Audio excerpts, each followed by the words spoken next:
Inmediatamente vamos a seguir. El tema que nos ocupa ahora es colapso o sostenibilidad en el ambiente como condición. Está con nosotros Gonzalo Lot del Castillo. Hola Gonzalo, bienvenido, muy buenos días. Gonzalo es licenciado en Ciencia Política, director ejecutivo del Club de Roma Argentina y del Centro de Sustentabilidad para Gobiernos Locales. Es codirector del Laboratorio de Economía Circular de la Universidad Nacional de Rafaela y de la Diplomatura en Desarrollo Ecosistémico y Economía Circular. Gonzalo, buenas. Los presentes te vamos a escuchar con atención. Bienvenido. Bueno, muchísimas gracias. Primero debo empezar confesando, además de el rigor del agradecimiento aquí a Graciela, a Andrés, a Silvia por la invitación, que después de 2 años y medio que no me presento ante tanta gente, así que estoy bastante nervioso, así que sepan disculpar si se notan los nervios en los minutos que voy a compartir con ustedes. Y además también, como creo mencionaron anteriormente, es difícil porque gran parte de lo que voy a compartir ahora ya fue plasmado en la mesa anterior.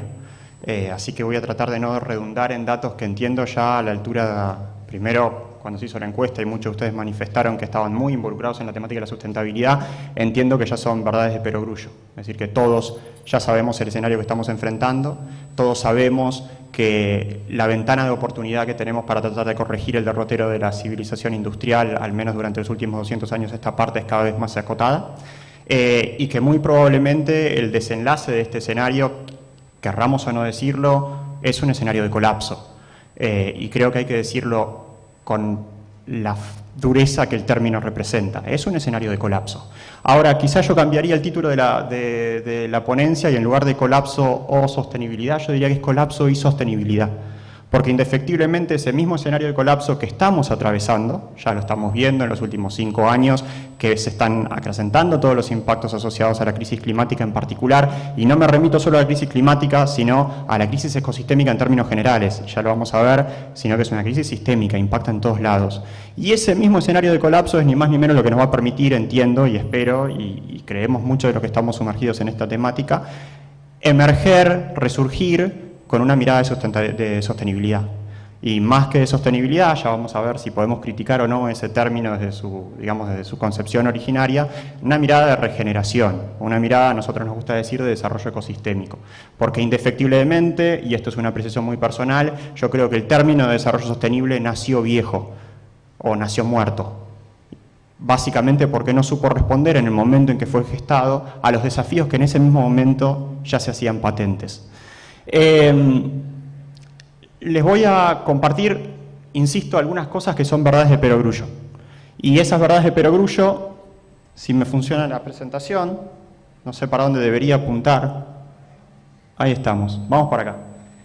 Se basan en gran parte en información que tenemos a raudales.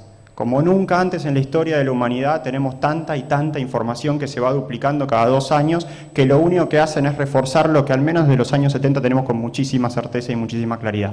Y es, como les venía diciendo, que el escenario que enfrentamos es un escenario cuanto menos suicida, si lo queremos pensar en términos biologicistas. Aquí les traje algunos de los reportes, informes, que lo único que hacen es reforzar esto que les venía diciendo. Cuando se hizo la encuesta inicial, se planteaba cómo se informan, muchos de ustedes lo dicen por los medios, afortunadamente los medios están haciendo eco de esto, pero bueno, muchos de nosotros también nos informamos en documentos oficiales. Documentos oficiales como lo que hace el IPCC, como lo hace el panel de recursos, como lo hace el informe IPBES para analizar el problema de la pérdida de biodiversidad y muchísimos otros informes. Y básicamente yo me quiero detener en un informe en particular, que es el informe de referencia de la organización que me toca coordinar en Argentina, que es el Club de Roma, porque de algún modo marcó un antes y un después en lo que es la agenda y el entendimiento del problema del desarrollo. Y el informe de los límites del crecimiento, básicamente lo que hizo en los años 70, empieza a hacer este estudio en el año 69 y lo culmina en el año 72, fue ni más ni menos que juntar a un montón de científicos. El Club de Roma convoca a un grupo de científicos del MIT para hacer un análisis que en ese momento fue precursor en su ámbito, que era hacer una proyección a 100 años vista de qué es lo que podía llegar a suceder con las sociedades humanas si se planteaban diferentes modelos de desarrollo. Básicamente, ¿qué iba a pasar a 100 años si nosotros optábamos por tomar X o Y camino alternativo? Hay 12 escenarios que se estudian, cada uno de esos 12 escenarios analizan diferentes variables, por ejemplo, qué pasa si aumenta el crecimiento poblacional, qué pasa si incrementamos la producción de bienes industriales, qué pasa si decidimos duplicar las áreas productivas para generación de alimentos, y muchas otras hipótesis. Hay una de esas hipótesis, que es la que, digamos, uno de los caminos que analizó el informe, que es el que se conoce como el escenario Standard Run, que es el famoso business as usual, que entiendo muchos de ustedes deben tener familiarizado, que es ni más ni menos qué es lo que iba a pasar a 100 años de 1972 a 2072 si se mantenían los patrones de producción y consumo de los años 70. Y básicamente lo que termina proyectando ese estudio, digamos, ese corrimiento en el sistema de World Tree, que es el programa computacional que se utiliza para llegar a las diferentes proyecciones, es que íbamos a tener un proceso de 1972 a más o menos la década del 20 de este siglo que estamos atravesando, en donde íbamos a tener un crecimiento exponencial de diferentes factores. Entre otras cosas, decía, si nosotros seguimos planteando un crecimiento exponencial, como se venía dando del principio del siglo XX a 1970, lo que íbamos a ver es que íbamos a tener unos 50 años de un crecimiento sostenido de la producción industrial, de un sostenimiento sostenido del crecimiento de la población humana, y asociado a eso, un crecimiento sostenido del bienestar humano. ¿Qué quiere decir bienestar humano? El éxtasis del consumo en el que estamos todos sumergidos, querramos o no, con todos los beneficios que eso nos ha dado. Ahora, el Club de Roma, cuando advirtió esto, dijo, guarda, porque, como bien plantearon en el panel anterior, nuestro planeta es, querramos o no, finito. Tiene límites finitos infranqueables, más allá de los cuales lo único que podemos esperar es que el sistema se reacomode buscando encontrar un nuevo punto de equilibrio. Cuando el Club de Roma planteó esto, dijo, guarda, porque es indefectible que en 11 de los 12 escenarios estudiados, el escenario final que vamos a enfrentar va a ser un escenario de colapso. ¿Qué significa el escenario de colapso? Dependiendo cada uno de esos posibles futuros posibles, el escenario de colapso podría significar una caída abrupta de la población humana con una caída igual de los estándares de calidad de vida, producción industrial y producción de alimentos. Cuando el Club de Roma planteó esto en el año 70, cuando el Club de Roma planteó esto en los años 70, ¿qué sucedió? Primero y principal, se lo tildó de agorero, que tenía falta de fe en la ciencia y en la tecnología, y una falta de fe en la mano mágica del mercado para regular por sí mismo las condiciones que hicieran posible ese ansiado sostenimiento económico a largo plazo. Entonces eso hizo que durante 30 años, casi 40 años, las advertencias del Club de Roma entraran en un largo periodo de letargo. Básicamente se silenció lo que el informe dijo en los años 70. ¿Por qué? Porque estaba diciendo algo que políticamente es muy difícil de digerir. Lo que está diciendo es, señores, nuestro modelo lleva a un colapso. Y ese colapso, indefectiblemente lo que va a llevar a una caída abrupta. Fíjense este dato porque es una de las diferencias más fuertes que podemos identificar en relación a las proyecciones del cambio climático. Va a significar ni más ni menos que una caída abrupta de la población, de la producción de alimentos y de la generación de la riqueza industrial. Bueno, pasaron 50 años, a partir de 1990, con los esfuerzos ingentes que hace el IPCC y toda la comunidad científica internacional alertando sobre el cambio climático, gran parte de esas advertencias empezaron a corroborar. Hace 2 años atrás se hicieron las actualizaciones de todos los modelos básicamente basados en el Standard Run, en el Business as Usual, y lo que se terminó diciendo fue, el Club de Roma tenía razón.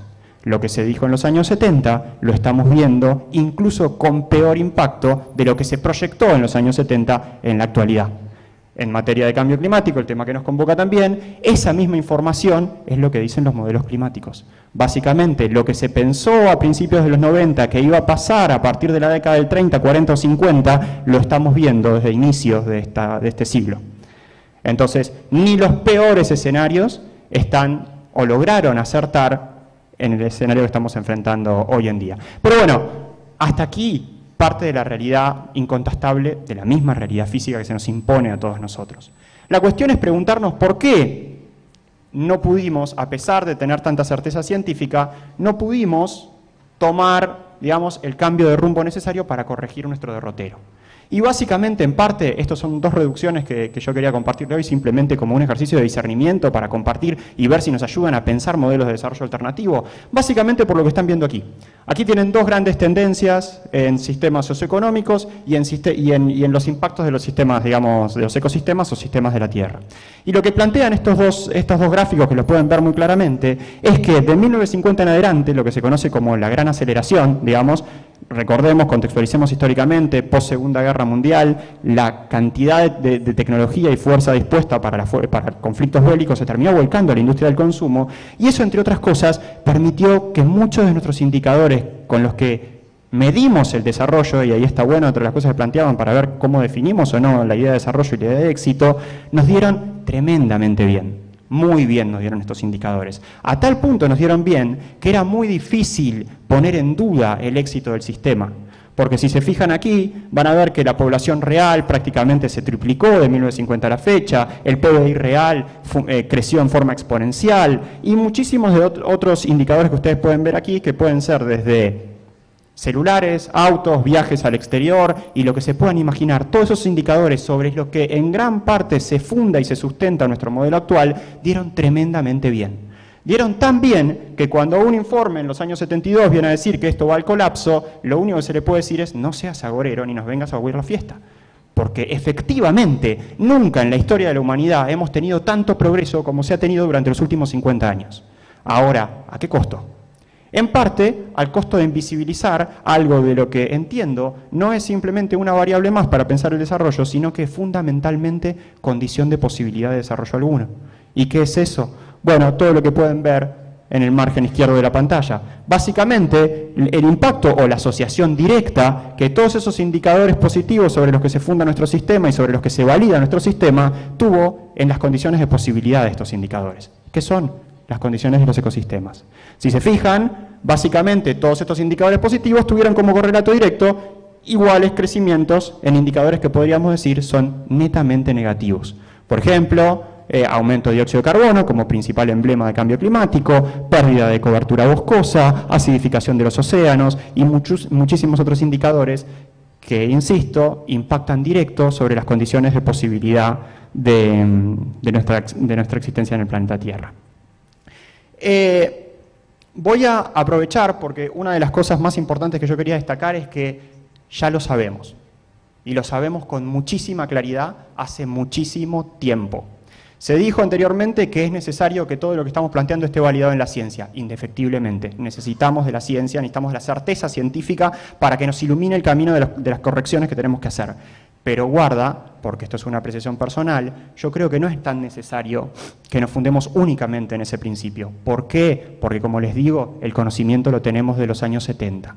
Desde los años 70 que estamos advirtiendo el escenario que estamos sufriendo hoy en día. Y en eso, para no ser autorreferencial con el Club de Roma, yo hace un tiempo que vengo reflotando a algunos de esos autores de los años 70 que nos han iluminado muy bien el escenario que estamos enfrentando. Uno de ellos que siempre recomiendo y que los invito a todos a que hagan el ejercicio de comprarse el libro o buscarlo en internet, lo pueden bajar de forma gratuita, es este librito que se llama Lo pequeño es hermoso, de Schumacher. Un economista que en los años 70 hizo un ejercicio muy interesante que básicamente dijo algo así como lo siguiente, igual les voy a leer un párrafo, dijo: está buenísimo lo que hizo el Club de Roma, meses después del informe del Club de Roma. Ahora, dice, ¿era necesario? ¿Era necesario que metamos todos los indicadores que teníamos disponibles hasta la fecha para darnos cuenta que estábamos cerrando el camino? Y Schumacher dice: no. Es esencial, está buenísimo tenerlo, está buenísimo validarnos en la ciencia, pero vamos a darnos cuenta que no es tan necesario cuando podemos ver a ojo desnudo qué es lo que estamos haciendo con el planeta Tierra. Y en eso les voy a leer entonces un apartado, vuelvo, piensen que esto fue escrito en los 70, lo podrían ubicar tranquilamente, entiendo yo, en este tiempo actual que estamos corriendo. Y dice Schumacher lo siguiente: no hay necesidad de consultar a los expertos económicos cuando las cuestiones son cuestiones de prioridad. Sabemos demasiado acerca de la ecología hoy en día para no tener excusas por los muchos abusos que están ocurriendo en el cuidado de la tierra y de los animales, en el almacenamiento de los alimentos y en su elaboración, y en una urbanización imprudente. No es por nuestra pobreza por la que permitimos esos abusos, como si no pudiéramos impedirlos. Se debe al hecho de que, como comunidad, no tenemos una creencia firme en ningún valor metaeconómico, Y cuando no hay tal creencia, se impone el cálculo económico. Esto es totalmente inevitable. ¿Cómo podría ser de otra manera? Se ha dicho que la naturaleza aborrece el vacío, y cuando el espacio espiritual disponible no se llena con alguna motivación superior, se hará necesariamente con algo inferior, con la actitud pequeña, mezquina y calculadora de la vida que se racionaliza con el cálculo económico. No tengo ninguna duda de que la actitud despiadada con la tierra y los animales tiene relación y es un síntoma de una gran cantidad de actitudes, tales como la producida por un fanatismo por los cambios rápidos y una fascinación por las novedades técnicas, organizativas, químicas, biológicas, etcétera, que insisten en su aplicación mucho antes de que las consecuencias a largo plazo se hayan conocido ni siquiera remotamente. Fíjense que esto lo dijo en los años 70 y lo que está diciendo es básicamente lo mismo que estamos viendo hoy en día. Sabemos el escenario que enfrentamos, sabemos los impactos que tenemos y en lugar de eso seguimos insistiendo en el mismo error.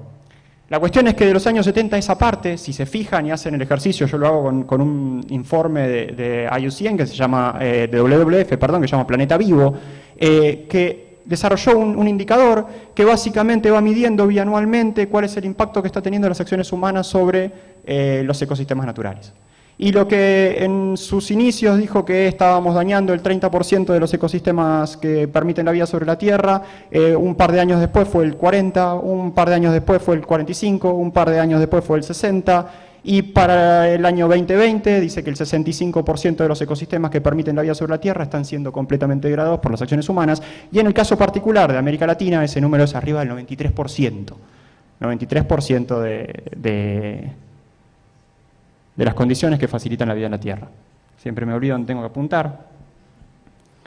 Ok, hasta aquí pantallazo general de los datos duros y la realidad fáctica que enfrentamos. Ahora, decía al principio, y esto es un ejercicio que desde el año 2007, que creamos una organización que se llama Movimiento Agua y Juventud, empezamos a poner en práctica.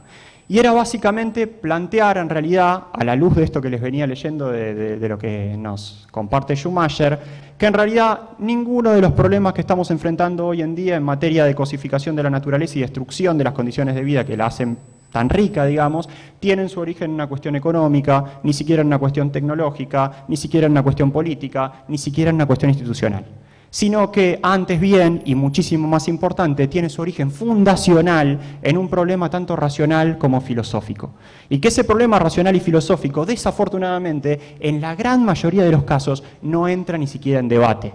¿Por qué? Porque cuando lo problematizamos un poquito más, nos vamos a dar cuenta que golpea de lleno contra algo que querramos o no, a pesar de que nos creamos, digamos, muy racionales luego de la ilustración a esta parte, atenta con nuestro sistema de creencias. Y los sistemas de creencias es como la fe de algún modo. Cuando uno te golpea algo que vos lo tenés sólido como la fe, es muy difícil que aceptes esas críticas. Bueno, en la actualidad, nuestra fe más peligrosa es la fe en el crecimiento exponencial. Es la idea de que la única forma de salir del problema en el que estamos es con crecimiento y más crecimiento. Yo en eso no estoy de acuerdo. Yo no creo que sea posible seguir creciendo como lo venimos haciendo. Y no creo que crecer sea la solución al problema que tenemos. Se los voy a poner de otro modo. Si yo les tuviese que ustedes hacer el ejercicio de imaginarse una enfermedad terriblemente espantosa para cualquier ser humano, ¿saben cuál enfermedad sería esa? La de crecer ilimitadamente. Porque va a llegar a un punto donde tu cuerpo ya no va a poder sostenerse a sí mismo. Porque no vas a poder mantener las articulaciones de tus piernas, porque te vas a caer, porque no vas a poder comer, porque tus órganos no van a ser capaces de bombear la energía o bombear la sangre para que funcione. Bueno, esa magia de la naturaleza, que entre otras cosas regula el proceso de crecimiento de los seres vivos hasta un punto en donde dice, hasta acá creciste y a partir de ahora desarrollate, pero creciste hasta acá.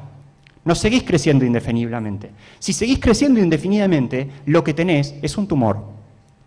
Crecer por crecer es la filosofía del cáncer, es una máxima que siempre digo y es durísima, y desafortunadamente es la máxima sobre la que todavía nuestro sistema actual plantea su idea de desarrollo. Y eso, desafortunadamente, está fundado en sistemas de creencias cerrados. Entonces, una de las cuestiones más duras es poder vernos internamente y decir a todas luces que nuestro sistema de creencias está errado.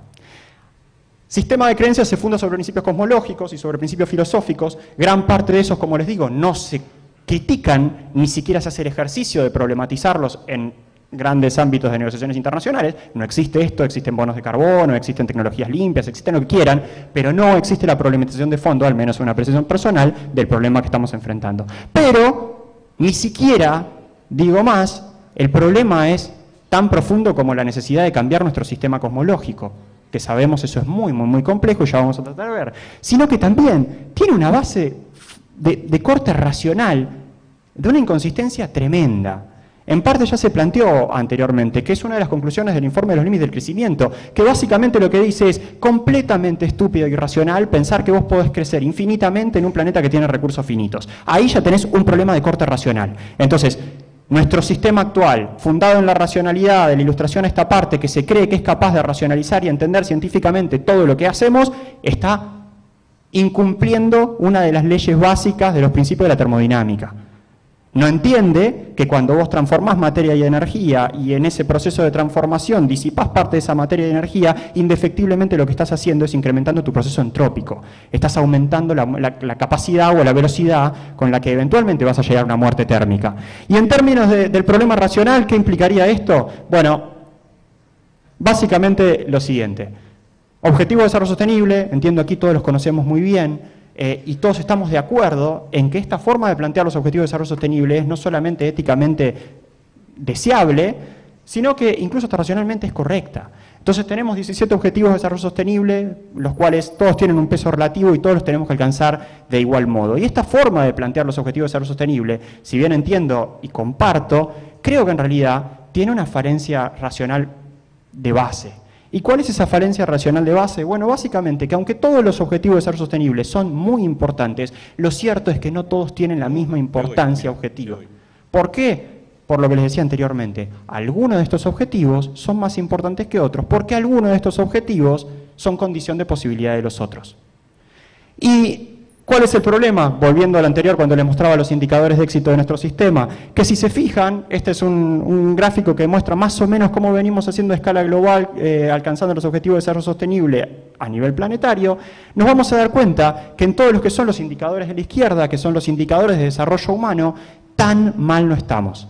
Estamos lejos, no vamos camino a cumplirlos, pero tan mal no vamos. Por ejemplo, poner fin al hambre extremo, vamos mejorando. Poner fin a las muertes de niños evitables de menores de 5 años, vamos progresando. Acceso universal a agua, acceso universal a energía, vamos mejorando. Y en parte, el sistema dice, guarda, tenemos muchas falencias, estamos errando en muchas cosas, pero fíjate que en lo que hace netamente a las condiciones de bienestar humano, vamos mejor. Y es cierto. Como nunca antes en la historia, hemos logrado sacar a billones de personas de la pobreza extrema, como nunca antes en la historia, hemos logrado garantizar el acceso a la educación a millones y millones de personas en el planeta Tierra. Ahora, nuevamente, fíjense en el otro lado de la pantalla, y lo que van a ver es que los indicadores ambientales no estamos yendo tan bien. Por ejemplo, mejorar la calidad de agua, limitar el calentamiento del planeta, o reducir la contaminación de cursos de agua, o reducir el impacto en los ecosistemas naturales. Bueno, en todos estos indicadores vamos en franca oposición.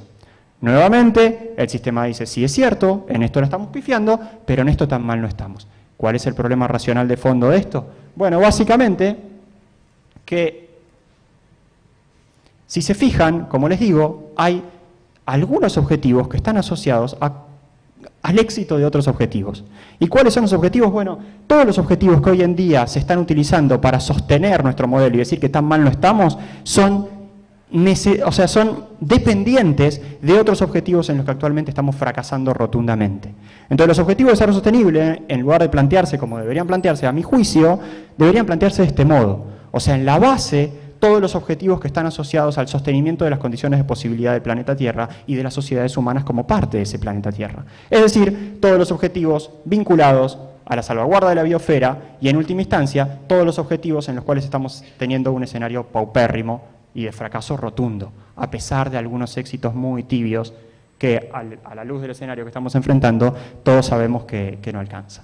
Entonces, racionalmente podríamos aseverar, o al menos hipostasiar, que algo estamos haciendo mal. Ahora, por otro lado, tenemos un problema de corte filosófico que, a título personal, creo que es el más importante de todos los problemas que tenemos. y que tiene que ver, yendo más a fondo con algo de lo que se planteaban también anteriormente sobre la definición de la idea de éxito, con problematizar desde sus bases, digamos, la teoría de valor sobre la que se funda toda nuestra sociedad. Una teoría de valor que poco entiende de valor. Entonces, cuando vos fundás tu teoría de valor sobre un problema de corte filosófico como el que vamos a ver ahora, y esto es un ejercicio conceptual que hago, que podemos compartir o no, nos vamos a dar cuenta que en rigor nuestro problema fundacional es un problema netamente filosófico. Y más que filosófico, es dentro del campo de la filosofía un problema vinculado a un área particular de la filosofía, que es la axiología, que es la que se encarga de estudiar los valores. Ustedes saben que para definir las cuestiones éticas, indefectiblemente tenemos que adentrarnos en el campo de los valores. O sea, la ética se respalda en los valores para tratar de definir qué es lo que está bien y qué es lo que está mal, y las sociedades definen en forma colectiva esas ideas valorativas. La cuestión es que es necesario adentrarse en el campo de la axiología para tratar de hacer este ejercicio. Y una vez que uno se adentra en el campo de la axiología, hay una cuestión muy importante que nuestras sociedades actuales entienden como sinónimos, pero que en rigor, desde el punto de vista netamente filosófico, no son sinónimos, sino que son cosas completamente distintas. Son conceptos que abordan cuestiones completamente distintas. Pero nuestra sociedad, en este problema que tiene de la definición de algunos conceptos y de la confusión de conceptos, lo toma como sinónimos. ¿Y cuáles son estos dos conceptos que, a mi juicio, son muy relevantes para que pongamos arriba de la mesa y que pongamos como bandera esencial a la hora de pensar los nuevos modelos de desarrollo? Bueno, la confusión entre valores y bienes. Voy a tratar de reducirlo muy sencillo. ¿Cuál es esta caracterización distinta que plantea la axiología sobre cómo se entienden los valores y los bienes? Básicamente, lo que distingue al valor es que es objetivo y universal. Independientemente de la apreciación subjetiva que yo pueda tener de algo, lo que vale, vale universalmente. En su lugar, los bienes es el campo de la apreciación subjetiva, es decir, lo que a mí, a título personal, puede tener una relevancia determinada por mis características biográficas y personales. Ese es el campo de los bienes. Entonces, aquí, esto que en nuestra sociedad actual se utilizan como sinónimos, lo cierto es que no. Y para ponérselos en un ejemplo muy claro, yo siempre hago el mismo ejercicio, le digo, imagínense este suéter en particular que tengo, por ahí, particularmente para mí, tiene un valor determinado. ¿Por qué? Porque me lo regaló mi mujer o por lo que fuera. Muy probablemente para cualquiera de ustedes, o bien no les guste el color, no les guste el escote o lo que fuera, y simplemente es un objeto más que compartimos con la infinidad de otros objetos materiales con los que devenimos en el planeta Tierra. Este es el campo de los bienes. Ahora, en su lugar, el campo de los valores es el campo del universalmente válido, no es contingente, es universal y válido para todos, y objetivo. Entonces el problema de fondo es que a la hora de definir qué es lo que vale, es muy difícil tratar de encontrar algo que efectivamente valga para todos y que por tanto podamos fundarlo como fundamento de una ética.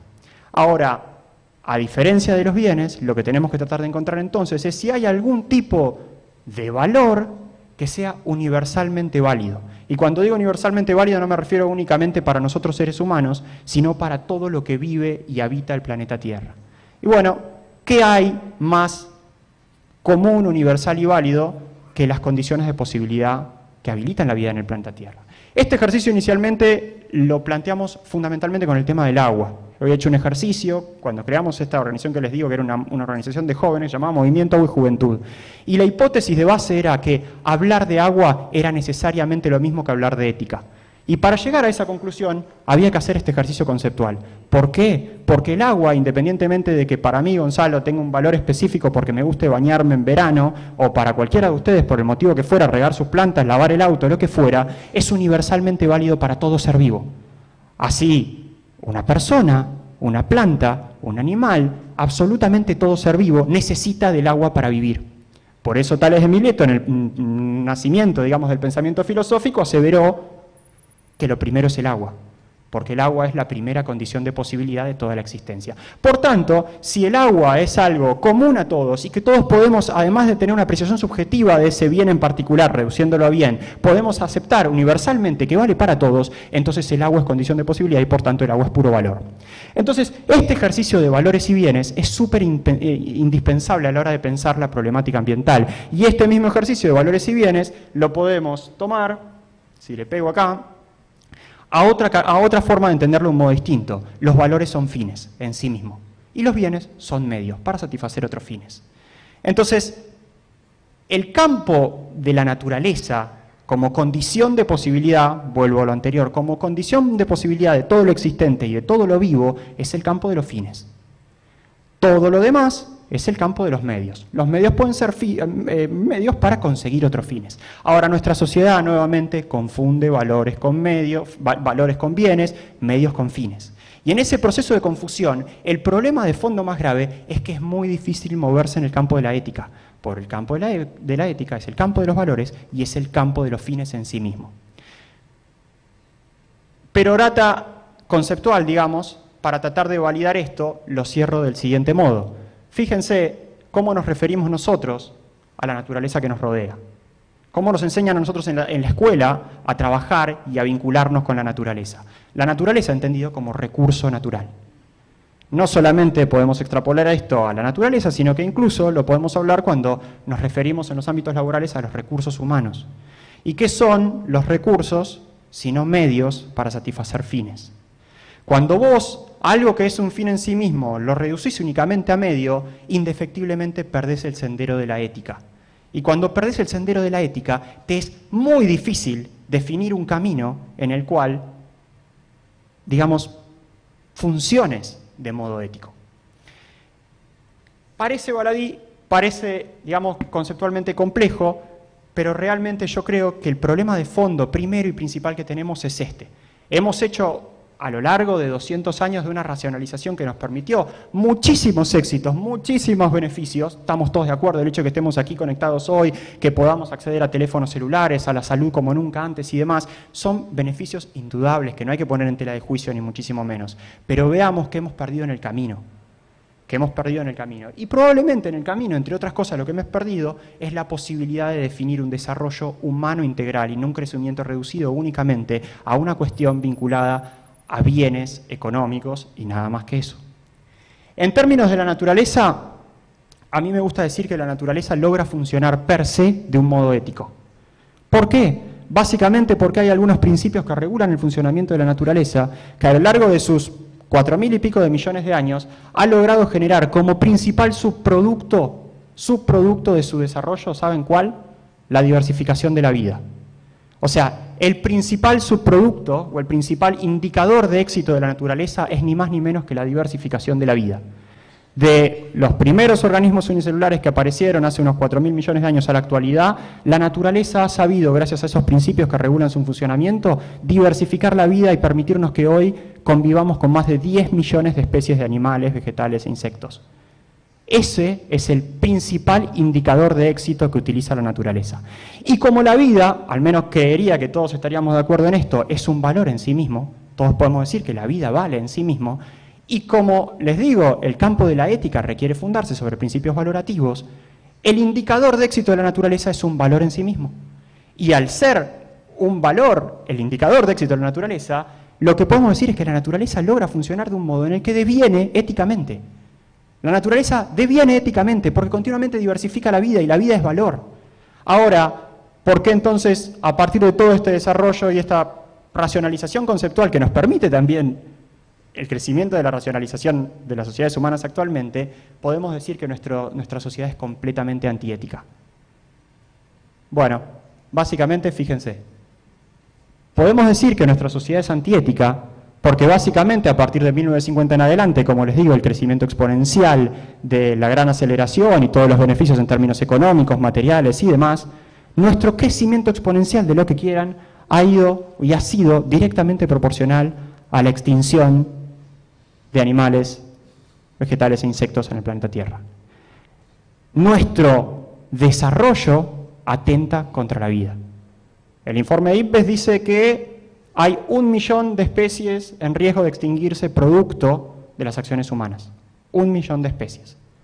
Ese es nuestro indicador de comportamiento antiético. Entonces, cuando uno lo plantea así, de algún modo, es como cambiar la forma de plantear el problema. Si en lugar de decir nuestro problema es un problema de desarrollo, nosotros nos sentamos y decimos nuestro problema es un problema ético, a nadie le gusta que le digan que es antiético, a nadie nos gusta que nos digan que es antiético, pero remitámonos a la prueba, somos tan amantes de los datos, vivimos cuantificando cada uno de los impactos que tenemos, sabemos cuántas especies estamos eliminando minuto a minuto y cuántas emisiones de gases de efecto invernadero vamos a emitir de aquí al 2050. Tenemos el cálculo de todo, pero somos incapaces de entender y analizar esto. Entonces, redefinamos la teoría de valor.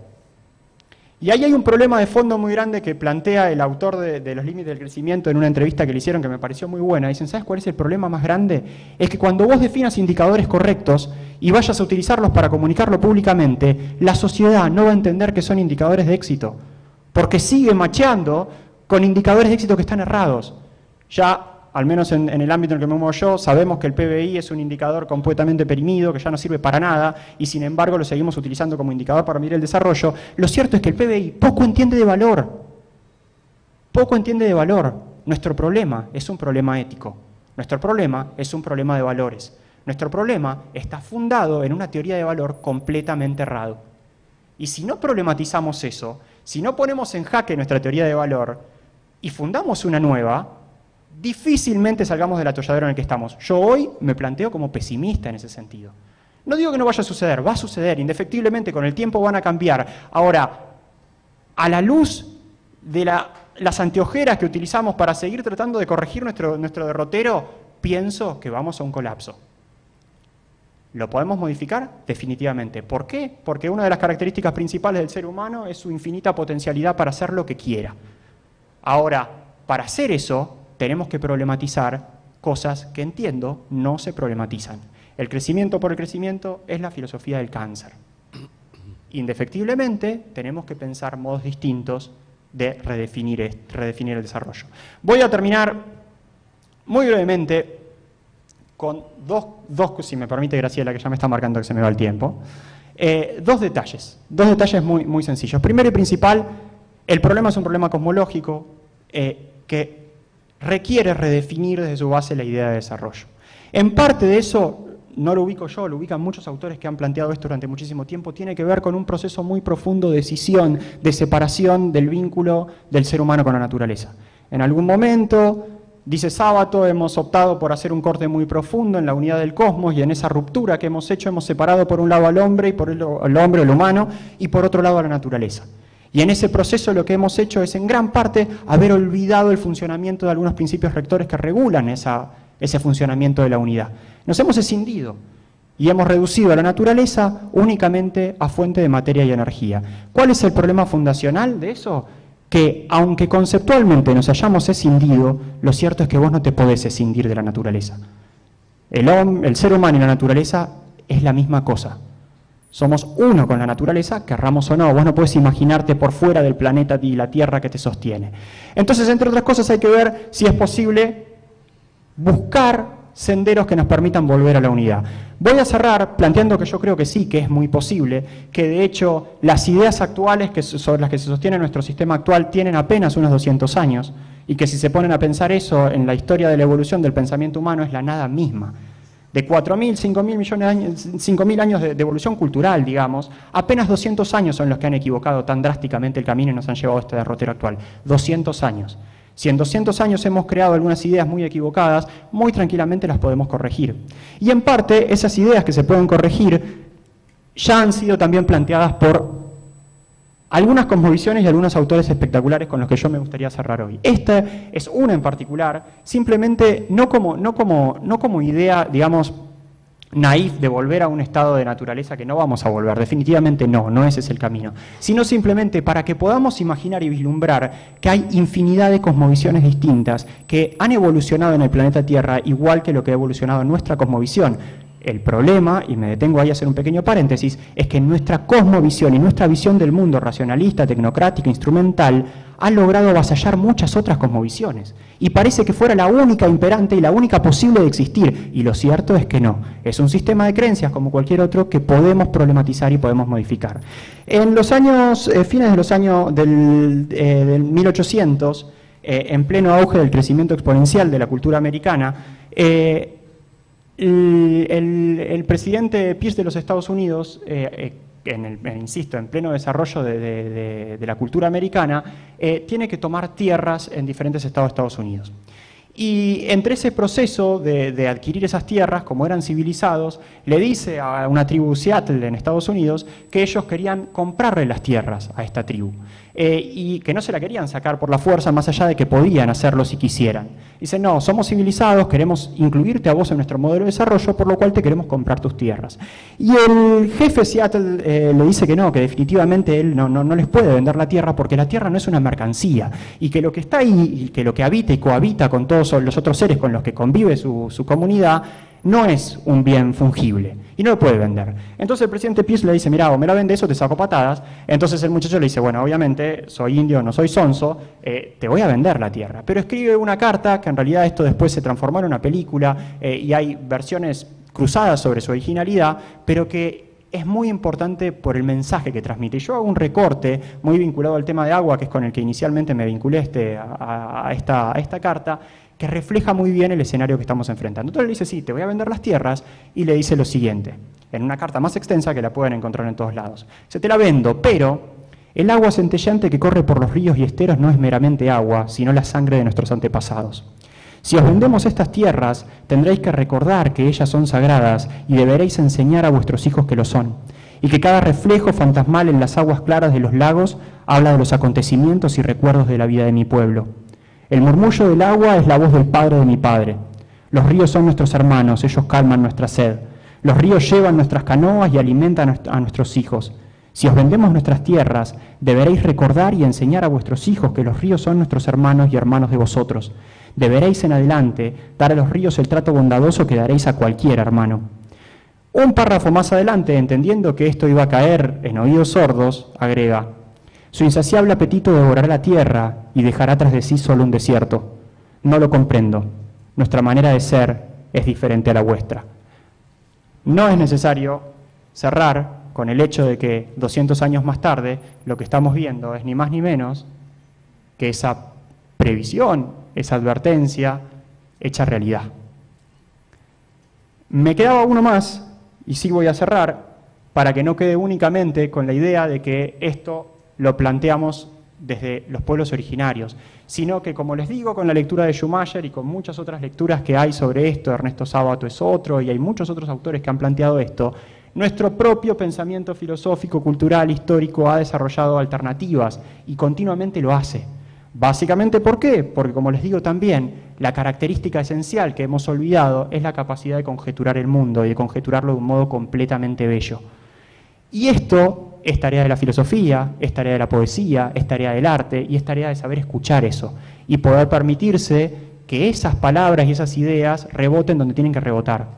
Entonces, hasta aquí, este es otro de los grandes autores que les recomiendo, Walt Whitman, padre de la sabiduría americana, que también en un momento histórico contemporáneo de la carta que les mencionaba, él se daba cuenta que era necesario fundar un nuevo humanismo, heredero de Emerson y gran visionario y observador de la naturaleza. Él escribe este librito que se llama Hojas de hierba, que es hermoso, una nueva filosofía de vida que entiendo es hoy más urgente y más necesaria que nunca antes. Pero hay un poema que a mí siempre me encantó de él y que se los voy a leer y con eso sí terminar, para repensar esto que les mencionaba de imaginarnos un futuro en el que no solamente la lógica instrumental y racional hipernecesaria que nos ha dado tantos beneficios es necesaria para salir del atolladero en el que estamos, sino que también tenemos que problematizar otras cosas. Y Walt Whitman lo dice de este modo en un poema, y con esto sí cierro, que se llama Cuando escuché al docto astrónomo.